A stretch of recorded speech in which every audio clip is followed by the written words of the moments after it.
بسم اللہ الرحمن الرحیم۔ اس دن میں نے 10 عین آپ کی خدمت میں رکھے. کسی نے کہا مولانا ذرا ان کو ریپیٹ کر دیجئے گا. عین عقل مجلس امام حسین عقل بڑھاتی، عین علم مجلس امام حسین ہمیں علم دیتی، عین عقیدہ مجلس امام حسین ہمارے عقیدوں کو مضبوط کرتی، عین عمل مجلس امام حسین میں آنے سے انسان کا عمل مضبوط ہوتا، عین عرفان مجلس ابا عبداللہ الحسین میں آنے سے انسان کی بصیرت، انسان کی معرفت بڑھتی ہے. کہ رہبر معظم نے نوح خانوں کو سب کو کہا کہ اپنے نوحوں میں معرفت والے شعر پڑھا کرو تاکہ لوگ گریہ بھی کریں، معرفت بھی بڑھے. آج آپ کے نوح خانوں کو ہائی جیک کر کے وہ چہرے جو مکتب اہل بیت میں نیگیٹو فیسز ہیں، جو قابل تعریف چہرے نہیں ہیں، یہ نوح خانوں کو ہائی جیک کر کے ان کے نوحوں میں ان ہو جاتے ہیں تاکہ ان کی پبلسٹی ہو جائے. یہ اسٹیج اپنی ذات کی پبلسٹی کے لیے نہیں ہے بلکہ پیغام ابا عبداللہ الحسین کی پبلسٹی کے لیے. عین علم، عین عمل، عین عرفان، عین عزت. فرش ازا ہمیں سکھاتا ہے کہ ہم نے عزت دار کیسے بننا ہے. فرمایا ذلت کی زندگی سے عزت کی موت بہتر ہے. حیات من الذل امام حسین کا نعرہ ہے. فرمایا شیعہ کبھی بھی اپنی عزت پہ کمپرومائز نہیں کرتا. عین عدو، عدو ستیزی، یہ پہچانو، دشمن شناس بنو کہ تمہارا دشمن کون ہے، کون تجھے مقام و پیغام ابا عبداللہ الحسین سے دور کر رہا ہے. 8واں عین، عین عواطف. یہاں پہ آ کے تمہارے ایموشنز کو صحیح پٹڑی پہ ڈالا جاتا ہے کہ تم نے اپنے ایموشنز کو کہاں استعمال کرنا ہے. جہاں فضول جگہ پہ اپنے ایموشنز، اپنی انرجیز کو استعمال نہ کیا کرو. غلط جگہ پہ اپنی محبتوں کو ضائع نہ کیا کرو. غلط جگہ پہ اپنی انرجی کو نہ لگایا کرو. زندگی گزر جائے گی، پھر بڑھاپے میں کہو گے یا لیت الشباب متی یعود، اے جوانی پھر کب کے پلٹ کے آؤ گی. اس کائنات میں کوئی چیز پلٹ کے نہیں آتی. ایموشنز. قاسم کل مسائب پڑے جناب قاسم کے. قاسم جان قربان کرنا چاہتے ہو؟ ہاں چچا. فرم بتا موت تیرے لیے کیسی ہے؟ کہا وہ زندگی جو حسین پہ قربان کی جائے، الموت احلا من العسل، ایسی موت میرے لیے شہد سے زیادہ میٹھی ہے. یہ اپنے ایموشنز کہاں پہ خرچ کر رہے ہیں قاسم؟ امام حسین کے لیے، راہ حق میں. ہم بعض اوقات اپنے ایموشنز کو راہ باطل میں خرچ کرتے ہیں. 9 عین، عین عبرت. کربلا عبرت کا مقام ہے. اگر کربلا میں شمر سنا تو آج کے زمانے میں شمر شناس بنو. اگر کربلا میں یزید سنا تو آج کے زمانے میں یزید شناس بنو. دیکھو ہر کس وجہ سے ہر بنا، ابن سعد کس وجہ سے ابن سعد بنا. ہم تو بڑی آسانی سے نام سن لیتے ہیں، زہیر تھا، طلحہ تھا، ابن زیاد تھا، عمرو عاص تھا، دشمن اہل بیت بن گئے، یہ کیا وہ کیا. جناب جنہوں نے رسول کے ساتھ اٹھنا بیٹھنا، جن کا اس ماحول میں رہنا، یہ ایک دن میں تو دشمن امیر المومنین کوئی نہیں بنتا نا. وہ جناب زبیر کے علی کے چہرے کو دیکھے جا رہے ہیں، دیکھے جا رہے ہیں، دیکھے جا رہے ہیں. رسول خدا فرماتے زبیر کیوں دیکھ رہا ہے؟ کہ رسول آپ نے فرمایا النظر الی وجہ علی عبادہ، علی کے چہرے کو دیکھنا عبادت ہے. فرمایا زبیر یاد رکھنا ایک دن آئے گا تو اسی چہرے کے مقابلے میں آ کے کھڑا ہو جائے گا. کیوں زبیر جنگ جمل میں امیر المومنین سے لڑنے نہیں گیا؟ کیونکہ جب آیا مد مقابل امیر المومنین تو مولا نے تلوار نہیں، زرہ نہیں، تو کہا کہ جاؤ علی کے مقابلے میں. زبیر نے کہا نہیں، علی لڑنے کے ارادے سے نہیں آئے، کیونکہ اگر آتے تو علی وہ ساز و سامان پہن کر آتے. جب مد مقابل ہوئے، پھوپھی کا بیٹا ہے، رشتہ دار ہیں، کزن ہیں، فرسٹ کزن ہیں. امام نے صرف اتنا کہا زبیر وہ دن یاد ہے جب میرے چہرے کو دیکھ رہے تھے اور رسول خدا نے کہا تھا کل اسی کے مقابلے میں جاؤ گے؟ کہا علی مجھے یاد ہے. کہ پھر پلٹ گیا، میدان کو چھوڑ کے چلا گیا، امیر المومنین کے مقابلے میں نہیں آیا. لیکن عبرت نہیں لی اس نے. اگر حق کو پہچانا ہے تو یہ نہیں کہ آپ باطل کو چھوڑ دو اور حق کو بھی چھوڑ دو. حق شناس بنے تو باطل کو چھوڑائے، حق کی راہ میں آ جاؤ. تشخیص دے دی، اب اس راستے پہ آنے کی ہمت بھی رکھو. 9 عین عبرت، 10 عین عدالت. کربلا کا مطلب ہے کہ انسان عدالت شناس بنے. کیا میرے گھر میں عدالت ہے؟ کیا بچوں میں عدالت ہے؟ کیا میاں بیوی کے رشتے میں عدالت ہے؟ کیا مومن مومن کا خیال کرتا ہے اس میں عدالت ہے؟ کیا ہمارے قافلوں میں عدالت ہے؟ کیا ہم واقعاً کلام اہل بیت جو پڑھتے ہیں حق اہل بیت کو ادا کر پاتے ہیں؟ کیا ہم اپنے وقت کو صحیح طریقے سے تقسیم کرتے ہیں؟ اللہ قرآن میں کہتا ہے میں نے تمہیں اسی لیے پیدا کیا تاکہ اس کائنات میں عدل و انصاف کو قائم کرو، تاکہ اپنے بیچ میں جو ظلم کرتے ہو ظلم سے بچو. فرمایا 9 چوکیاں ہیں پل صراط کی، ہر چوکی سے شاید پار ہو جاؤ، حقوق العباد کی چوکی۔ فرمایا اس میں کوئی تمہاری مدد کرنے نہیں آئے گا جب تک دنیا میں اپنی اصلاح تم خود نہیں کرتے۔ تو آج کے زمانے میں سب سے زیادہ ضروری ہے انسان اپنی اصلاح کرے۔ پھر ہم نے عرض کیا اصلاح ہے بندہ اور خدا، اپنے درمیان اور اللہ کے رشتے کو صحیح کرو۔ معصوم کا حکم ہے، فرماتے ہیں کہ من اصلح بینہ وبین اللہ، جو اپنے درمیان اور خدا کے درمیان اپنے تعلق کو صحیح کرتا ہے، خدا اس کا رشتہ اپنے بندوں کے ساتھ صحیح کر دیتا ہے۔ اور میں اپنا رشتہ اور اللہ کے درمیان رشتے کو صحیح کروں، خدا کہتا ہے بندوں کے ساتھ صحیح کر دوں گا۔ ہمیں یہ فکر رہتی ہے کہ بندوں کے رشتوں کو صحیح کریں، اللہ کے درمیان نہیں۔ فرمایا رب کے ساتھ رشتہ صحیح کرو، دیکھو خدا بندوں کے دلوں میں تمہاری محبت کو کیسے ڈال دیتا ہے۔ پورا ایران اپنے بچوں کو قربان کر رہا ہے خمینی صاحب پہ نا۔ ایک غیر معصوم عالم کی اتنی محبت کیسے کسی کے دل میں آ جاتی ہے کہ وہ کہے اور لبیک کہہ کے اس کے پیچھے چلے اور اپنے بچوں کو قربان کرتے ہیں۔ کسی شہید کے ماتھے پہ یا حسین، کسی شہید کے ماتھے پہ یا زینب، کسی شہید کے ماتھے پہ یا فاطمہ الزہرا۔ مد مقابل دشمن اپنے فوجیوں کو چارج کرنے کے لیے یا نچواتے تھے یا شراب پلاتے تھے یا نشہ کرواتے تھے، اور یہ ابا عبداللہ الحسین کے چاہنے والے یہ چارج ہوتے تھے رات کے اندھیروں میں زیارت عاشورہ پڑھ کے، دعائے کمیل پڑھ کے۔ عجب ماحول تھا وہاں، ان کو حوصلے دیے جاتے ہیں، نشہ، شراب، چرس، ہیروئن، اور یہاں یہ حوصلہ لیتے تھے یا زینب کہہ کے یا حسین کہہ کے۔ یہ تربیت کیوں؟ کیونکہ اس نے خدا کو راضی کیا، تعلق خدا کے ساتھ صحیح کیا، خدا نے بندوں کے دلوں میں اس کی محبت ڈال دی۔ شہید قاسم سلیمانی، شہید حسینی، کہا نا اپنی شاعری میں عرفان پیدا کرو، معرفت پیدا کرو۔ کتنے شاعر ہیں پاکستان میں نوحے لکھتے ہیں، شاعریاں کرتے ہیں، کوئی سبط جعفر کیوں نہیں بن پا رہا؟ کیونکہ تعلق خدا کے ساتھ ان کا اچھا تھا۔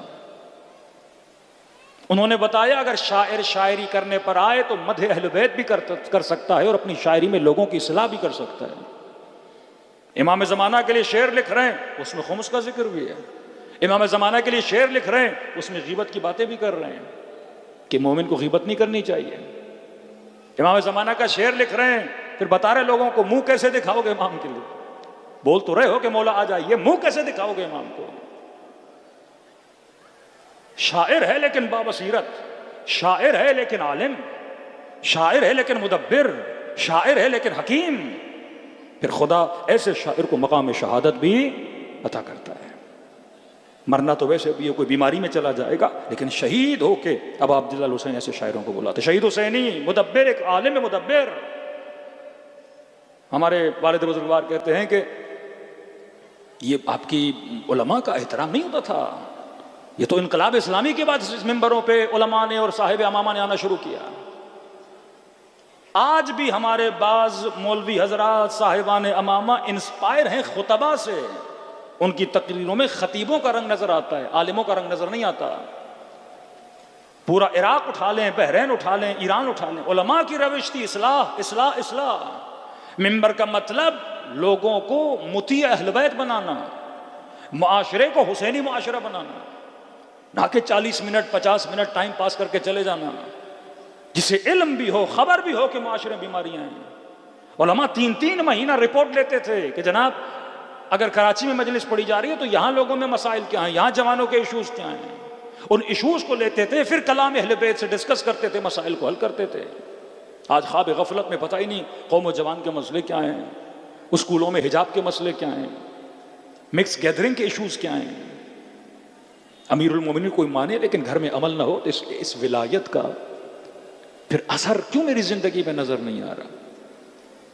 کہ شہید حسینی جب کراچی آئے، کراچی کے ایک بہت بڑے خطیب تھے، نام نہیں لوں گا، مرحوم ہو چکے ہیں، تو شہید حسینی نے خواہش ظاہر کی کہ میں آپ سے ملنا چاہتا ہوں، کیونکہ ہمارے یہاں خطبہ لیڈر بن چکے تھے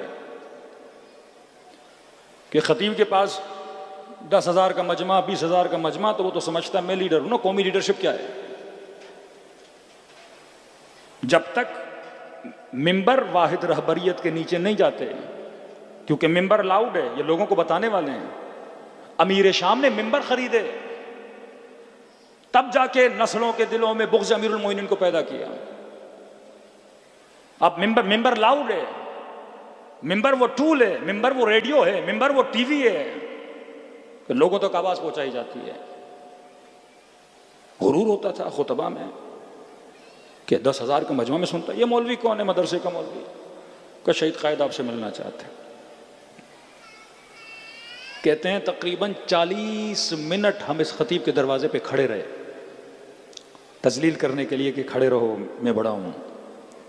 لیکن شہید نے برا ہی مانا کہ نہیں، یہ قوم کا فرد ہے، ہمارا کام ہے ان سے ملنا، ان کی اصلاح کرنا. کہتے دروازہ کھلا اور شہید جب ان سے ملنے گیا اور بیٹھے، یہ جناب بڑی ٹیک ویک لگا کے بیٹھے اور خطیب تھے. اب خطابت ہے، ٹیکنیک ہے، لوگوں کو جمع کرنا، 4 چٹکلے سنانا، 4 باتیں کرنا. لوگ آ جاتے ہیں. خطابت ایک ہنر ہے. ہو سکتا ہے کوئی بہت بڑا عالم ہو پر بیچارہ خطیب نہ ہو، تو خطیب نہ ہونے سے اس کے علم کا انکار تو نہیں کیا جا سکتا، خطیب نہ ہونے سے اس کی تقویٰ کا انکار تو نہیں کیا جا سکتا. تو کہہ رہے شہید حسینی سے یہ اس طرح بات کر رہے تھے. ہاں بتائیے کس مدرسے سے پڑھایا آپ نے، کتنا پڑھایا آپ نے، کتنے سال پڑھایا آپ نے. کہہ رہے شہید حسین ان سے باتیں کرتے رہے. کہہ رہے وہ شہید کا اخلاق، وہ شہید کی رفتار کہ پہلے یہ دروازے پہ 40 منٹ کھڑا کیا، 2 گھنٹہ یہ شہید کی باتوں کو سنتے رہے. کہہ رہے آخر میں اس خطیب کے وجود میں وہ تبدیلی آئی کہ شہید کو دروازے تک چھوڑنے کے لیے آئے. پھر اپنے ممبروں پہ شہید کی تعریفیں کرنے لگے کہ وہ جناب زہیر کے پہلی مرتبہ مولا قاصد بھیجتے ہیں. کہتا ہے میں نے نہیں ملنا حسین ابن علی سے، میں نے راستہ الگ کیا ہے. سیاسی اختلاف امام حسین سے کہ جس راستے پہ حسین جا رہے ہیں یہ نجات کا راستہ نہیں، یہ سارے مار دیے جائیں گے. پھر امام حسین نے قاصد بھیجا. پھر کہا میں نے منع کیا ہے، بار بار کیوں بھیج رہے ہیں. روایت میں ہے 3 مرتبہ اس خیمے کے باہر سے آواز آئی زہیر کا. کون ہے؟ کہ حسین بلا رہے ہیں. تو اس نے کہا میں نے 2-3 بار منع نہیں کیا کہ میں نہیں آؤں گا. کھانا کھا رہا تھا ظفر. اس کی بیوی نے کہا زہیر قاصد نہیں، خود حسین تجھے لینے کے لیے آئے ہیں. سنا ابا عبداللہ کا نام، کھانے کو چھوڑا اور کھڑا ہو گیا. امام نے کہا بس چند منٹ میرے خیمے میں چل. وہ گفتگو کا اثر، وہ اصلاح حسین کا اثر، وہ اس کی فکر پہ اتنا اثر پڑا کہ جب امام حسین کے خیمے سے نکل اپنے خیمے میں بیوی کو کہا میں نے تجھے آزاد کیا، طلاق دی، یہ پیسے، یہ باغ، یہ سب کچھ لے لے اور واپس چلی جا. میں یہاں سے حسین کے ساتھ جا رہا ہوں، جس راستے پہ میں جا رہا ہوں واپسی نہیں ہے، شہادت کا راستہ ہے. اس طرح آپ کے علماء نے معاشروں کی اصلاح کی. جب تک کلام میں، جب تک شاعری میں، جب تک نحو میں. انٹیریئر سندھ میں یہ بڑے بڑے وڈیروں کو، بڑے بڑے جاگیرداروں کو پہلے جا کے ان کو اپنے ہاتھوں میں لیتے ہیں. کیونکہ اگر انٹیریئر میں اگر کوئی غریب بندہ مجلس کرائے گا مجمع تو نہیں ہوتا. لیکن پتہ چلے فلاں سیٹھ صاحب، فلاں ریس صاحب، فلاں وڈیرا صاحب، فلاں جاگیردار صاحب، فلاں شاہ صاحب، کوئی ایم پی ہے، کوئی ایم این اے ہے، وہ مجلس کروا رہے ہیں تو پورا گاؤں آتا ہے مجلس سننے کے لیے. تو یہ غلط العقیدہ لوگ ایسے بڑے بڑے وڈوروں کو ہائی جیک کرتے ہیں اور جا کے مجلس پڑھتے ہیں تاکہ ان کا امپیکٹ پڑے اس پوری عوام پہ. اسی طرح بعض نوح خانوں کو ہائی جیک کیا جاتا ہے، ان کے نوحوں میں آتے ہیں تاکہ ایک فیس بنایا جائے. کہا بصیرت، عین علم، عین عرفان. جب تک تمہارے اندر عرفان نہیں، جب تک ہماری نچلی سطح کی تربیت نہیں ہوگی. اب اسی نسل کی تربیت کرو گے، انہی میں سے کوئی بچہ نوح خان بنے گا، انہی میں سے کوئی خطیب بنے گا، انہی میں سے کوئی عالم بنے گا، انہی میں سے کوئی زاہد بنے گا. لیکن اگر پہلی نسل کی تربیت نہ ہو، ایک غریب بچہ کسی گلی میں، اس نے نہ مال دیکھا، نہ دولت دیکھی، نہ شہرت دیکھی، اچھی آواز تھی، اچانک مشہور ہوا، مال بھی آیا، شہرت بھی آئی، لوگوں نے گفٹ دینا شروع کر دیے، پیسے دینا شروع کر دیے. اب یہ اس پیسے کو سنبھال نہ سکا، اب اس شہرت کو سنبھال نہ سکا. اسے پتہ ہی نہیں کہ امیر المؤمنین شہرت کے لیے کیا فرماتے ہیں، امیر المؤمنین ریاکاری کے لیے کیا کہتے ہیں، امیر المؤمنین لوگوں کے ساتھ برتاؤ کے لیے کیا فرماتے ہیں. غلط فکر اگر انسان کی ہو وہ صحیح راستے پہ بھی چلے، لیکن فکر کیونکہ غلط ہے یہ غلط کام کرے گا. تو مولا حسین جب مدینے سے آ رہے تھے، مکے گئے، مکے سے جا رہے تھے تو مختلف افراد نے، کل میں نے آپ کی خدمت عرض کیا کہ امام حسین کو بار بار کہنے لگے مولا حسین نہ جائیے، نہ جائیے، قتل کر دیے جائیں گے. امام حسین نے اپنے کلام سے ان کی کیا کی؟ اصلاح کی. فرمایا 4 چیزیں امام حسین نے فرمائی. پہلی چیز وہاں فرماتے تمہارے لیے موت کیا ہے؟ فنا ہے. لیکن حسین ابن علی کے لیے موت کا مخط کس طرح ہے؟ ایک عورت کے گلے میں جس طرح ہار ہوتا ہے، تو ہم اہل بیت کے لیے موت کیا ہے؟ زینت ہے. تمہارے لیے موت بری ہو سکتی ہے، ہمارے لیے موت بری نہیں ہے. دوسری چیز فرمایا کہ بالرضانا رضا اللہ، خطب امام حسین ہے. فرمایا یہ مت دیکھو ماحول کیا ہے، ہماری رضایت میں خدا کی رضایت. عمرو عاص کا بیٹا ابا عبداللہ الحسین کے احترام میں کھڑا ہوتا ہے، احترام کرتا ہے، کہتا ہے یہ سید شباب اہل جنت ہیں. اس کے دوست کہتے ہیں اگر سید شباب اہل جنت اس کے مقابلے میں کیوں گئے؟ سفیر میں اس کے بابا کے مقابلے میں کیوں گئے؟ اس کی فکر غلط تھی. قرآن کی آیت پڑھی وَلَا تَقُولُوا لَهُمَا اُفٍّ، قرآن کہتا ہے ماں باپ کو اف تک نہ کہو، ماں باپ کا احترام کرو. کہ میں والد کے احترام میں گیا، اختلاف ہوا، یہ فکر غلط ہے. تنی صحیح ہے، حکم قرآن ہے کہ والد کے کہنے پہ ہمیں کرنا پڑتا ہے. وہاں پہ امام حسین کے پاس لے گئے، مولانا فرمایا لا طاعت لمخلوق معصیت اللہ، تم مخلوق کی طاعت نہیں کر سکتے اگر وہ طاعت الہی کے مقابلے میں. علی کی رضایت میں خدا کی رضایت ہے، چاہے باپ راضی ہو کہ نہ ہو، دادا راضی ہو کہ نہ ہو. کل عرض کیا کہ کربلا کے میدان میں 2 بھائی ایک دوسرے کے مقابلے میں، ایک امام حسین کے پاس، کیونکہ حسین کی رضا میں خدا کی رضایت ہے. عمر سعد تجھے نہیں پتا میں کس کا بیٹا ہوں؟ انا ابن بنت رسول اللہ، میں فاطمہ زہرا کا لالو، تو میرے مقابلے میں آیا. تجھے نہیں پتا ہم سیدہ شباب اہل الجنہ ہیں؟ فکر اس کی غلط، لیکن ہور اپنی فکر کی وجہ سے ہور بنا. دوسری چیز ہماری رضایت میں خدا کی رضایت. پہلی چیز موت زینت، دوسری چیز ہماری رضایت میں خدا کی رضایت. تیسری چیز فرمایا نصبر علی بلائہ، اگر یہ کہتے اس راستے پہ کوئی بلا ہے، کوئی مصیبت ہے، تو میں حسین اس بلا پہ صبر کروں گا. ان اللہ مع الصابرین، خدا صبر کرنے والوں کے ساتھ. بشر الصابرین، صبر کرنے والوں کو بشارت دو. فرمایا یہ راستہ صبر کا راستہ ہے. چوتھی چیز فرمایا کان باغیا فینا بمحجتہ، اس راستے پہ اگر کسی نے ہمارے ساتھ چلنا ہے تو وہ چلے جس کو موت کا خوف نہ ہو اور اس راہ میں خون دینے کے لیے کیا ہو جائے؟ تیار ہو جائے، ورنہ تم لوگ ہمارے ساتھ نہیں چل سکتے. امام نے سننے والوں کی فکر کی کیا کی؟ اصلاح کی. ذکر بھی بڑا ثواب ہے میرے عزیز، لیکن دشمن کو ذکر سے خطرہ نہیں، دشمن اہل بیت کو فکر سے خطرہ ہے. آج پروموٹ کیا جاتا ہے، اسی پاکستان میں صوفیزم کو پروموٹ کیا جاتا ہے، خانقاہوں کو پروموٹ کیا جاتا ہے. انڈیا میں بدھزم کو پروموٹ کیا جاتا ہے، چائنا میں بدھزم کو پروموٹ کیا جاتا ہے کہ بودھا کا عقیدہ تھا اگر کوئی ایک گال پہ مارے تو دوسرا گال اسے دے دو. لڑ نہیں سکتے، نظام ظلم کے خلاف اٹھنے کی صلاحیت نہیں ہونی چاہیے. ہاں خانقاہوں میں بیٹھو، عبادت کرو، شادی نہیں کرو، زہد کرو، تقوی اختیار کرو. یہاں صوفیزم کو پروان چڑھایا گیا. جو بھی ولی خدا ملا کا صوفی تھا، غلط ہے. جس بھی ولی کی قبر ملی اس پہ اسٹیمپ لگا دیا کہ یہ صوفی تھا. ہم اس سندھ کی دھرتی میں جتنے بڑے بڑے اولیاء اللہ مدفون ان کو صوفی نہیں مانتے، ہم عارف باللہ مانتے ہیں. صوفیزم کا مطلب خانقاہ بناؤ، اللہ اللہ اللہ کرتے رہو. ایک امام بارگاہ میں بیٹھ کر کوئی حسین حسین حسین کرتا رہے، اس کا اتنا اثر نہیں جب یہ جلوس میں نکل کے حسین حسین کرتا ہے. یہ پیغام ابا عبداللہ ہے، پیغام پھیلاؤ.